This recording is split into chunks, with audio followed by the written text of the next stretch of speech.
Today's paint day. Let's get it.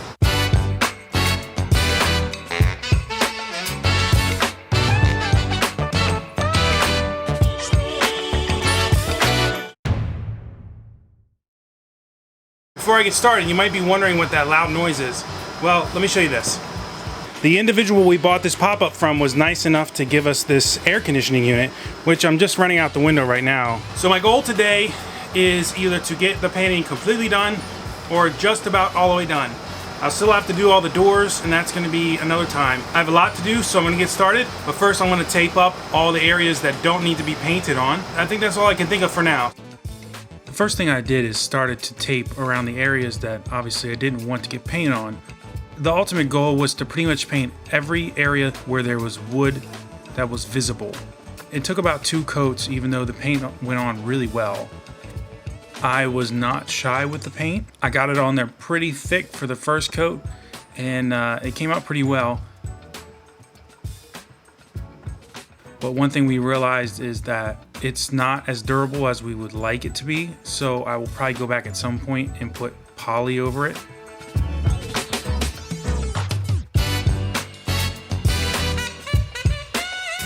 The tabletop area for the kitchen, I had to pull down this little cabinet.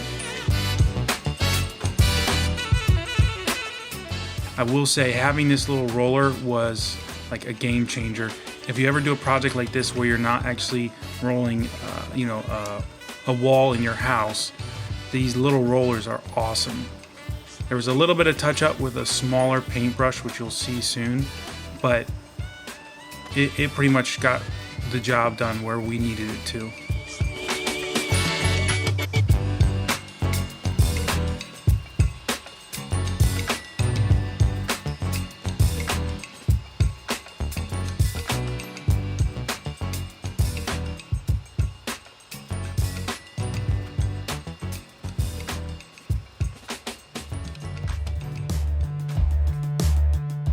So we knew we'd have to do the doors in another area. So we came into our kitchen and I laid down a sheet that we really didn't care about. We turned on a movie.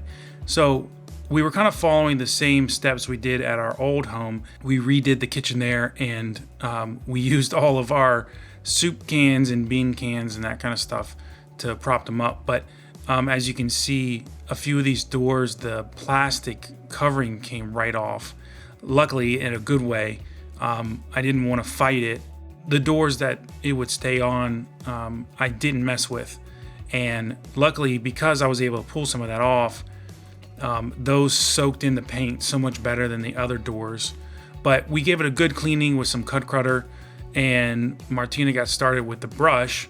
The first coat was just on the back. We didn't really care about the first coat because no one's ever going to see it, and we're only going to see it every once in a while. Taking the hinges off and prepping took about an hour and a half. The actual painting itself didn't actually take very long. I would say each coat took about 20 to 30 minutes. Then once that dried, we flipped them all over, and I did 2 coats on the front. We had a little assembly line going. Martina would get all the crevices with the brush and the edges, and then I would go over it with the roller, and it worked out well. Here's a little taste of what it sounds like in my home during one of these times where we're trying to get work done.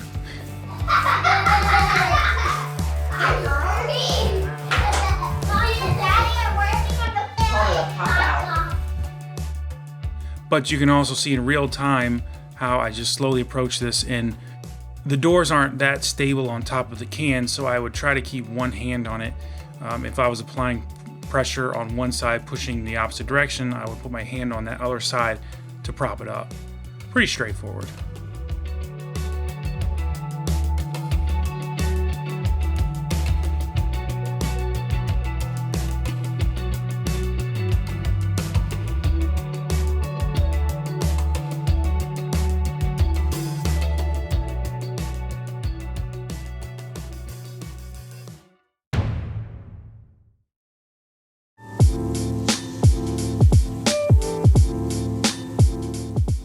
So once I took the hinges off, I needed to get some of the rust off of the hinges because they were in pretty bad shape, as well as the screws. So I found a mix online which consisted of salt, baking soda, vinegar, and then of course just rinsing them off. So you start with the vinegar, you fill it up a good amount.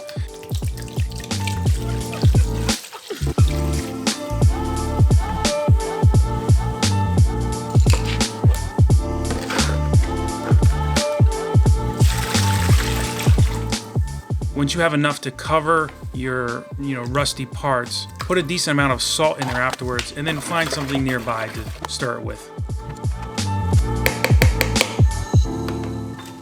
After I did that, I put in the hinges and the screws, and you want to let this sit for 10 to 12 hours.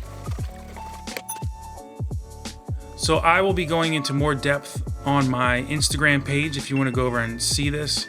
The video is going to be very similar, but what I'm saying in the video is going to be a little bit different. Obviously, I'm doing this more so for social media, but once I rinsed them all off, I put in fresh water, fresh hot water, and then I added salt, let it sit there for a few minutes. And then after that, it's just a matter of rinsing them off.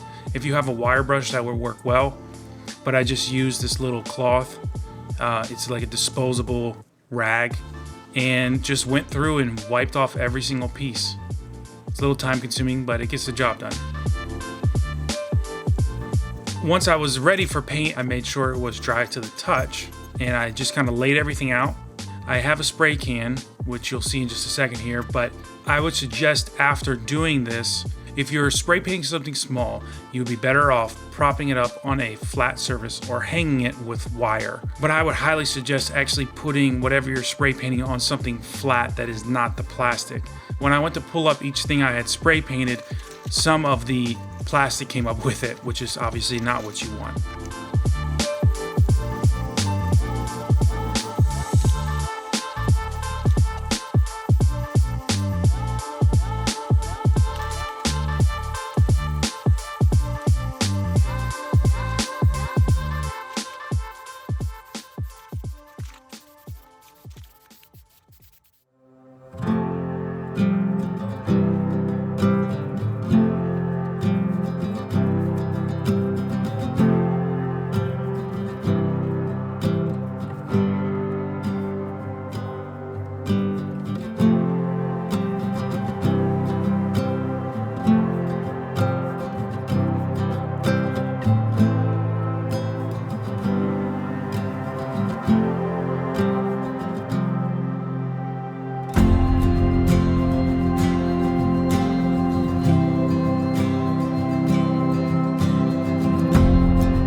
So what do you guys think?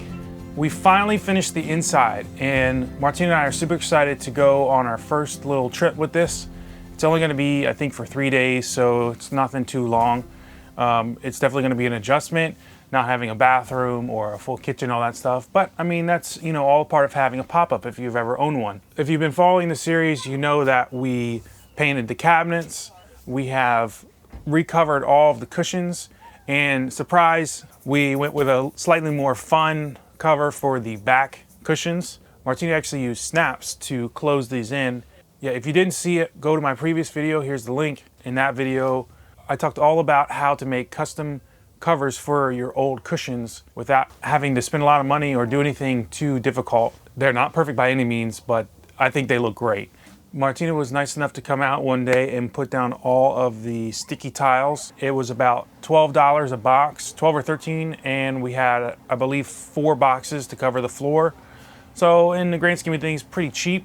Will it last for 20 years? Probably not, but it'll be good enough for now. Can I help you? Yeah, I wanted to say goodbye. Oh, okay. Goodbye. I know you're in here having a little chat with the... I don't know if you know this, but literally every time I try to film something, she interrupts my video. So as of today, I'm filming this. This is the last day to meet our goal, and we actually met it, surprisingly enough. And it was kind of an arbitrary number because technically we're not going camping into the end of this month, which May starts tomorrow, but it's still nice to know that we actually got it done.